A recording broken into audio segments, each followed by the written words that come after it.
Jonathan Livingston Seagull by Richard Bach is a fable which follows the protagonist Jonathan as he explores the concept of flight.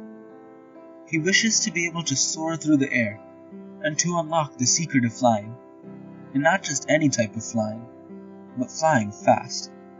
He loves the rush and the wind and just the magical feeling of soaring through the air. Jonathan is quite rebellious, as he breaks the rules of seagull society by deciding to pursue the mechanics of flight instead of being like everyone else and using flight for food. He spends all of his time practicing flying, barely sleeping and eating. Sadly, he is banished from his flock because of his passion for flying, but he learns it so well that he is able to accomplish speeds of up to 217 miles an hour.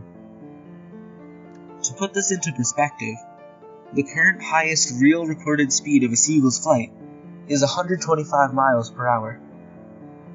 He continues to train and sets records and learns new ways to fly on a daily basis. At one point, he is flying incredibly fast, and he explodes and crashes into water. When he regains consciousness, he feels physical pain, but the pain of failure is even worse in his eyes. He returns to his flock and begins to act like a normal seagull, thinking that his drive to learn is gone. He starts hearing voices in his head, which convince him to try again, so he flies up to 2,000 feet and folds his wings like a falcon. He then falls into a dive and is able to reach even more insane speeds. But he knows that if he unfolds his wings at these high speeds, he would surely die. But the risk is nothing in comparison to the thrill, his passion for flight, and the potential of how much left to learn there was. After learning how to fly incredibly fast, almost like teleporting, Jonathan vanishes, but his legacy is left behind.